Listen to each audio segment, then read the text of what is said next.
This is Chiranjeevi from Kadapa. Last క్లాస్లో మనం నిరుద్యోగం గురించి కొన్ని తెలుసుకున్నాం కదా. ఆ రకాల్లో కొన్ని కంటిన్యూగా మనం చెప్పుకుందాం. అవి అల్ప ఉద్యోగిత, విద్యావంతుల నిరుద్యోగిత, పారిశ్రామిక నిరుద్యోగము, సాంకేతిక నిరుద్యోగము.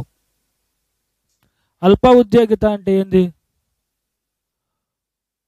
నాకు నైపుణ్యం ఉంది, సామర్థ్యం ఉంది ఒక పని చేసేదానికోసం, కానీ నేను ఆ పని నాకు సామర్థ్యం అనే పనిలో నేను చేయలేను, చేయడం లేదు. దానికంటే కింది స్థాయిలో ఉండే పనిలో నేను పని చేస్తున్నా. అంటే పై స్థాయిలో ఉండే పని చేయలేకపోయే దాన్నే మనం ఏమంటామంటే అల్ప ఉద్యోగిత అంటాం. అంటే కొన్నిసార్లు కనీస అవసరాలు కూడా తీరని వేతనం తీసుకొని పని చేస్తున్నాం కదా, ఆ స్థితిని కూడా మనం ఏమంటామంటే అల్ప ఉద్యోగిత స్థితి అంటాము. కాలిక నిరుద్యోగాన్ని మనం అల్ప ఉద్యోగిత క్రిందికి కూడా వస్తుంది. అంటే కాలిక అంటే మనకు తెలుసు, కొంతకాలం పనిచేసి ఖాళీగా ఉంటారు జనాలు. అంటే ఒక చక్కెర మిల్లులో పనిచేసే వాళ్ళు ఒక 2-3 నెలలు పనిచేసిన తర్వాత ఆ మిల్లు మూసేస్తారు. ఎందుకంటే చెరుకు అనేది ఉత్పత్తి లేకపోతే చక్కెర మిల్లు మూసేస్తారు. మిగతా కాలం అంతా వాళ్ళు ఖాళీగా ఉంటారు. అందువలన వాళ్ళకి వేతనం అనేది కనీస అవసరాలు కూడా తిరగకపోవచ్చు. ఆ ఉద్యోగాన్ని అల్ప ఉద్యోగిత అంటాం. నువ్వు గ్రూప్ 2కి ట్రై చేస్తున్నావు, గ్రూప్ 2 యాస్పిరెంట్ కావాలనుకుంటున్నావు, గ్రూప్ 2లో జాబ్ సంపాదించుకొని ఎంఆర్ఓ కావాలనుకుంటున్నావు. కానీ నీకు ఆ ఉద్యోగం రాక నువ్వు ఏ కానిస్టేబుల్ ఉద్యోగమో అది వస్తే నువ్వు ఆ కానిస్టేబుల్ ఉద్యోగంతో బతుకుతుంటావు. కాబట్టి దానికి నీకు సంబంధించేది అల్ప ఉద్యోగిత కిందికి వస్తుంది. నువ్వు పిహెచ్డీ చేసి ఉంటావు, ప్రొఫెసర్ కావాలి, కానీ నువ్వు కానిస్టేబుల్ ఉద్యోగం చేస్తున్నావు అనుకో, దాన్ని అల్ప ఉద్యోగిత కిందికి వస్తుంది. అర్థమైంది కదా. నెక్స్ట్ కాన్సెప్ట్ విద్యావంతుల నిరుద్యోగిత అంటాం. విద్యావంతులకు ఉపాధి లభించకపోతే ఆ స్థితిని విద్యావంతుల నిరుద్యోగ స్థితి అంటారు. పట్టణాల్లో ప్రతి ఒక్కరు ఈరోజు బీటెక్ చేసి సాఫ్ట్వేర్ ఇంజనీర్ అవ్వాలని కొన్ని లక్షల మంది వెళ్ళి పట్టణంలో కూర్చొని సాఫ్ట్వేర్ ఇంజనీర్ కోసం ట్రై చేస్తూ ఉంటారు. కానీ ఆ జాబ్ రాకపోతే వాళ్ళు విద్యావంతుల నిరుద్యోగంలో బ్రతుకుతున్నట్టు లెక్క. విద్యావంతుల నిరుద్యోగంలో బ్రతుకుతున్నట్టు. మానవ వనరులు వినియోగించే విధానం దేశంలో సక్రమంగా లేకపోతే, అంటే ఏదైనా ఎంప్లాయ్మెంట్ అంటే సాంకేతిక పరిజ్ఞానం పెంచి వృత్తి విద్యల్లో మంచి నేర్పరితనం నేర్పించి వాటి వల్ల వాళ్ళు ఉపయోగించుకొని వాళ్ళకై వాళ్ళే స్వయంగా డెవలప్ అయ్యే స్థితిని కల్పించకపోతే విద్యావంతులకు, సో వాళ్ళు విద్యావంతుల నిరుద్యోగుల కిందకి వస్తారు. ఓకేనా. సో ఇది భారతదేశంలో పట్టణాలలో ఎక్కువగా ఉంటుంది. భారతదేశంలో ఎక్కువ మంది ఎందుకంటే 70% మంది యువకులే ఉంటారు కాబట్టి, 60% మంది, 60 నుంచి 70% వరకు యువకులే ఉంటారు కాబట్టి వాళ్ళంతా విద్యావంతులే. బ్యాచిలర్ డిగ్రీస్ చేసి ఉంటారు, లేకుంటే పోస్ట్ గ్రాడ్యుయేషన్ అయి ఉంటారు. వాళ్ళంతా కూడా ఉద్యోగం కోసం ట్రై చేస్తూ ఉంటారు. ఈ కాలం అంతా కూడా వేస్ట్ అయిపోతూ ఉంటుంది. 35 ఏళ్ళు, 36 ఏళ్ళు, 40 ఏళ్ళ వరకు ఉద్యోగం కోసమే ట్రై చేస్తారు. సో అలాంటి నిరుద్యోగ స్థితిని మనము విద్యావంతుల నిరుద్యోగ స్థితి అని అంటాం. నెక్స్ట్ పారిశ్రామిక నిరుద్యోగ స్థితి. పరిశ్రమలలో ఉద్యోగం కోసం ప్రయత్నించి ఆ ఉద్యోగం రాకపోతే ఆ నిరుద్యోగమే పారిశ్రామిక నిరుద్యోగం అంటాం. పల్లెటూళ్ళలో ప్రజలు వ్యవసాయ రంగం మీద ఎక్కువ మంది ఆధారపడి జీవించే వాళ్ళు. వ్యవసాయ రంగం అంటే వర్షపాతం తక్కువ వలనో, లేకుంటే వ్యవసాయ రంగం అనేది అభివృద్ధి క్షీణించిపోవడం వలనో చాలామంది ప్రజలు పట్టణాలకు వలసలకు వచ్చి ఏదో ఒక చిన్న పరిశ్రమలలో చేరి పని చేసుకోవాలని ఎక్కువ మంది వచ్చినప్పుడు వాళ్ళకు ఉద్యోగం దొరకదు. అలాంటి ఉద్యోగాన్ని పారిశ్రామిక నిరుద్యోగం అంటాము. అర్థమైంది కదా. హైదరాబాద్కి, బెంగళూరుకి పల్లెల్లో పంటలు పండక, వర్షం లేక వాళ్ళు ఏం చేయాలన్న స్థితిలో ఉన్నప్పుడు ఏదైనా పట్టణానికి వెళ్ళి చిన్న పని చేసుకుందాం, చిన్న కంపెనీలో వెళ్ళి అటెండర్ పోస్ట్ చేసుకుందాం, లేకుంటే ఇంకో పోస్టు చేసుకుందాం అనే ఉద్దేశంతో బయటకు వస్తారు, వలసలు వస్తారు. ఇప్పుడు చాలా జరిగేది ఆంధ్రప్రదేశ్లో కావచ్చు, తెలంగాణలో కావచ్చు, చాలామంది వలసలు వెళ్ళి బ్రతుకుతున్నారు. బెంగళూరు కానీ, లేకుంటే మద్రాస్ కానీ, హైదరాబాద్ కానీ అలా. సో వాళ్ళని మనము పారిశ్రామిక నిరుద్యోగులుగా చూస్తాం. భారత్లో పట్టణాలలో ఉండేది ఇది కూడా ఒక నిరుద్యోగం, పారిశ్రామిక నిరుద్యోగం. భారతదేశంలో అంత ఇంత ఉండేది. Second place. సాంకేతిక నిరుద్యోగం అంటే ఏంటంటే, సాంకేతిక పరిజ్ఞానం వల్ల ఆర్థిక వ్యవస్థలో నూతన పరిజ్ఞానం రావడం. అంటే ఫర్ ఎగ్జాంపుల్, ఒక పల్లెటూరులో వరి కోత మిషన్స్ వచ్చాయి. ఇంతకుముందు కూలి వాళ్ళు వచ్చి వరి కోసి వాళ్ళకు కొంత ఉపాధి దొరికేదనమాట. అలాంటి స్థితి ఇప్పుడు మారిపోయింది. ఎందుకంటే ఆ సాంకేతిక పరిజ్ఞానం వల్ల కొంతమంది ఉపాధిని కోల్పోతున్నారు. ఆ ఉద్యోగాన్ని, ఆ నిరుద్యోగాన్ని మనం ఏమంటామంటే సాంకేతిక నిరుద్యోగం అంటాం. రోబోటిక్స్ వచ్చాయి కొన్ని పనులు చేసే దానికోసం, రోబోట్స్.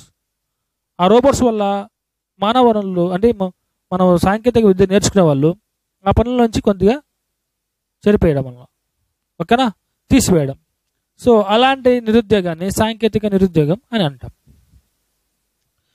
ఓకే, ఇవి చాలా టైప్స్ అండి. వ్యవస్థాపూర్వక నిరుద్యోగం అని, ప్రచ్ఛన్న నిరుద్యోగం అని, కాలిక నిరుద్యోగం అని, సంఘృష్టిత నిరుద్యోగం అని మనం అన్ని చదువుకున్నాం. 11 ఉంటాయి. అల్ప నిరుద్యోగత, విద్యావంతుల నిరుద్యోగత, పారిశ్రామిక నిరుద్యోగత, సాంకేతిక నిరుద్యోగత. ఇప్పుడు అభివృద్ధి చెందిన దేశాల్లో ఎక్కువ నిరుద్యోగం ఏముంటుంది, అభివృద్ధి చెందుతున్న దేశాల్లో ఏమి నిరుద్యోగం ఉంటుంది తెలుసుకోండి. అభివృద్ధి చెందిన దేశాల్లో ఏం నిరుద్యోగం ఉంటుంది అంటే చక్రీయ నిరుద్యోగం ఉంటుంది. చక్రీయ అంటే అదే పెట్టుబడిదారు వ్యవస్థ ఉంటుంది కదా. పెట్టుబడి పెట్టి కొన్ని వస్తువులు డెవలప్ చేసి ఆ వస్తువులు అమ్ముడుపోతూ ఉంటే వాళ్ళకి అప్పుడు వాళ్ళు సౌభాగ్య స్థితిలో ఉంటారు. ఇప్పుడు ఎక్కువ మందిని రిక్రూట్మెంట్ చేసుకుంటారు. కొన్నిసార్లు అవి వాటికి డిమాండ్ తగ్గినప్పుడు రిక్రూట్మెంట్ని ఆపేస్తారు, లేకుంటే ఉన్న వాళ్ళని తొలగించేస్తూ ఉంటారు. ఆ నిరుద్యోగాన్ని మనం ఏమంటామంటే చక్రీయ నిరుద్యోగం అంటారు. ఇది అభివృద్ధి చెందిన దేశాల్లో ఉంటాయి. మళ్ళీ అది సౌభాగ్య స్థితికి వచ్చినప్పుడు ఆటోమేటిక్గా ఆ నిరుద్యోగత అనేది అదృశ్యమైపోతుంది, ఉండదు, వెళ్ళిపోతుంది.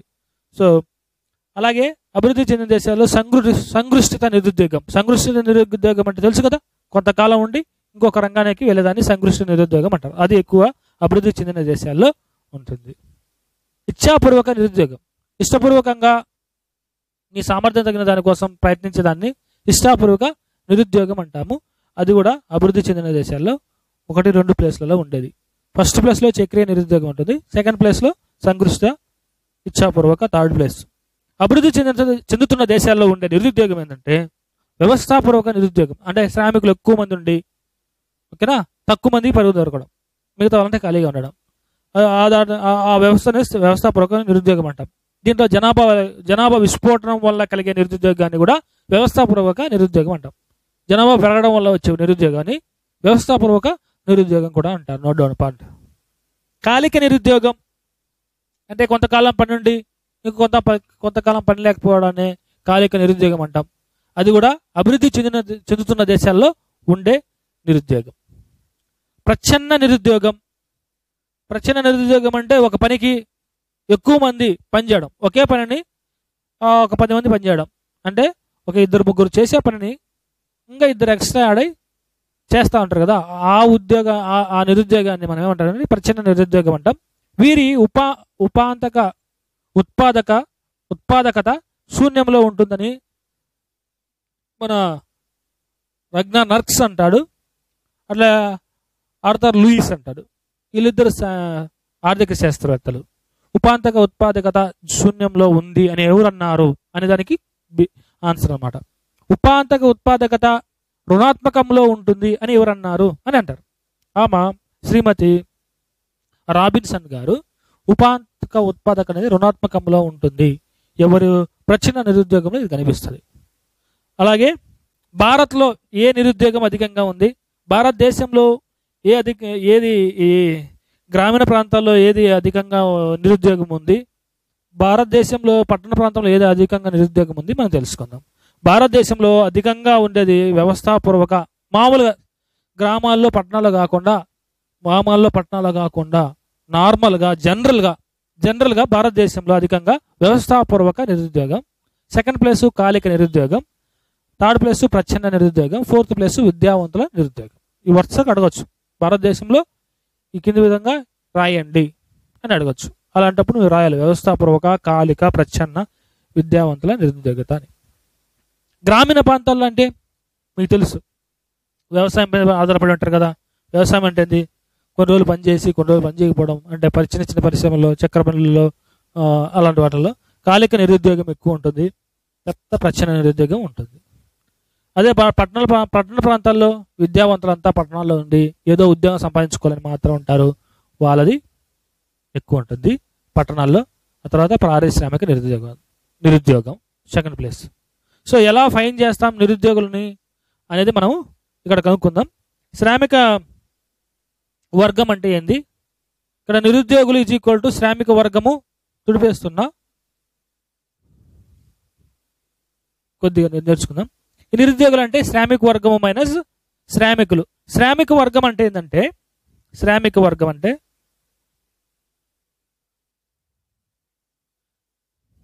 ఓకే 15 సంవత్సరాల నుండి 59 సంవత్సరాల వరకు వయసు కలిగిన పని చేయగల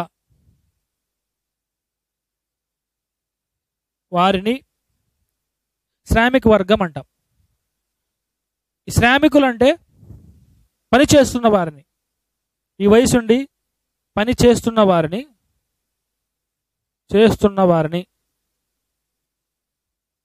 శ్రామికులు అంటారు. శ్రామికులు ఈ శ్రామిక వర్గం, ఇది వర్గం అంటే లేబర్ ఫోర్స్ అంటారు. లేబర్ ఫోర్స్ వీళ్ళను వర్కర్స్ అంటారు. వర్కర్స్. సో నిరుద్యోగులు ఎలా చేస్తామయ్యా అంటే, నిరుద్యోగులు ఈజ్ ఈక్వల్ టు శ్రామిక వర్గం అంటే మొత్తం ఈ వయసు గల వాళ్ళందరినీ మైనస్ పని చేస్తున్న వారిని తీసేస్తే వచ్చేవాళ్ళు నిరుద్యోగులు. నిరుద్యోగ శాతం ఎలా కని చేస్తామంటే, శ్రామిక వర్గము మైనస్ శ్రామికులు అంటే నిరుద్యోగులు బై శ్రామిక వర్గం ఇంటూ 100 వేస్తే నిరుద్యోగ శాతం వస్తుంది. నిరుద్యోగ శాతం వస్తుంది. ఓకేనా? అలా అడగొచ్చు. కొన్నిసార్లు వాడు ఎలా ఇస్తారంటే, శ్రామిక వర్గం మైనస్ శ్రామికులు ఏమనుకోకండి, అది రాసుకోండి, బై శ్రామిక వర్గం అని రాసిన ఒకటే,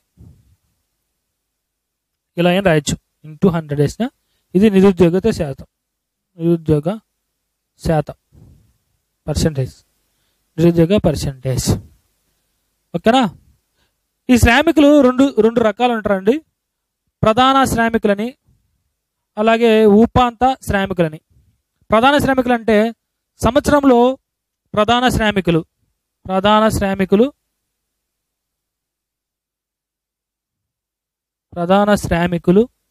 ఉపాంత శ్రామికులు.